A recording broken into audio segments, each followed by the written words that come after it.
Hi everybody and welcome to today's assembly, and today we're going to look at our right of the fortnight. We're actually not only going to look at our right of the fortnight, but we're also going to look at another article, and we're going to think about how those two articles can link together. So the picture on this front slide might give you a clue, but I'm also going to show you three more pictures to see whether you can have a think about what articles from the Convention of the Rights of the Child we might be thinking about and how they're linked together. So our first picture, we've got a picture of a baby, looks like it's getting some medicine. We've then got a picture of a hospital and our NHS sign, and then we've got a picture of the classroom. So have a think, what two articles could it be? Well, today we're thinking about Article 24 and Article 28. 24 is about governments making sure that children have access to good quality healthcare, clean water, nutritious food and a clean environment, and also that they're educated on health and well-being so that they can stay healthy. And Article 28 is about your right to an education and making sure that you've got access to high quality education that can support you to learn. So how do those two articles link? Have a think about different ways that education and health can join up and link together. If you want, you can press pause now and have a chat to someone at home, or try and write a list, or just have a think about how education and health link. So I wonder how many of these that you got, but you might also have some of your own. So in school we learn about health, and we learn about health in lots of different subjects. We learn about it in science, we learn about it in PE, we learn about it in design and technology when we're cooking. Lots of subjects giving us information about how to stay healthy. We also learn about how being active can help our learning and keep us healthy. We know about healthy eating. We think about that when we're in the dining hall and we see the displays about healthy eating, but also in our science and our DT lessons. Also, at the moment, you're all learning at home as part of our remote learning, and that is a way that you are helping to protect your own and others' health while we're in the coronavirus pandemic. So, learning whilst we're protecting our health. We've also talked over the last few weeks in assemblies about our feelings and our mental health. We had mental health awareness a few weeks ago, and there's lots of other subjects, so PSHE, thinking about healthy choices and making the right decisions to keep ourselves healthy. We also have ways that we can help healthcare workers to support you. So I'm sure you'll all remember the times where we have the school nurses coming in and we get the flu vaccinations, or we have the team come in to do dental checks when you're in reception.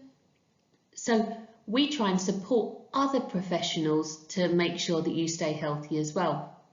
And it's not just learning in school where health and education come together. And if we think about the last year, scientists and medical professionals have been working so hard to develop a vaccine for coronavirus, and they've done an amazing job learning how the disease works and how they can develop a vaccine that we've now got in place. PE is also another really important link between health and education, and thinking about exercise and physical education helping your health.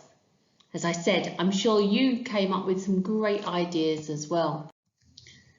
So I'm going to set you two tasks today. If you've got time to do them, that would be brilliant. If you haven't, please don't worry. So the first thing I want you to think about is all of the people who can help you stay healthy and to learn. So there'll be some people who can do both. So for example, your teachers, We've talked about some of the ways that they do that in school, but also there'll be some people that keep you healthy, other people that help you learn. So there might be people in your family, they may be people that you visit, so health professionals. What are their jobs? See how long a list you can create of all the people that help you to learn and stay healthy. And then you might want to think about how you can thank those people. And I know over the last year, lots of people have done some fantastic things to thank the NHS workers. So beautiful posters in windows, raising money, and working really hard to say thank you in different ways. So that's the first activity. You also can have a go at the second activity. I want you to think about when you were young and how the adults around you have helped you learn how to do something about keeping yourself healthy. An example here is about cleaning your teeth, and I know that's something that I still spend lots of time talking to my little girl about because she's not very good at remembering or wanting to brush her teeth. And we have lots of discussions about the importance of brushing your teeth twice a day for 2 minutes, making sure that you're keeping your healthy teeth ready because you need them for your life. It's really important. Now that's just one example, but there's loads of other things that you will have been taught about healthy. So it might be about dangers around the home, keeping your health safe. It might be other things that you do to your body, either things that you're eating, exercises that you're doing to keep healthy. Have a chat to the people at home, and I want you to imagine that you've got to teach a child one of those messages. What would you do or say? You can just think about it, but if you wanted to draw a poster or draw a picture to show that message, that would be lovely as well. And please feel free, as always, to send any work that you do to me via DB. I always love getting your emails. So just to finish, I want us to reflect. We've talked about the right to health and to education, but we also need to think about children across the world. And I want us to think about how important it is for everyone's health and for all children's education to get the world protected from COVID-19, because although the vaccine's working well to go out to adults in our country, that's not happening yet across the world. Spend some time thinking about this. If you want to write down your thoughts about how we can support children across the world to stay healthy, that's something you can do as well. If you have time and you would like to, I've put the YouTube link here of a UNICEF video that shows how UNICEF are working really hard to make sure that the vaccine can get spread across the world, to make sure that the right people are being vaccinated so they can then be there to care for the children across the world, so those children have access to healthcare and to their education. Lovely to see you, and I will see you all again tomorrow for my challenge. Take care.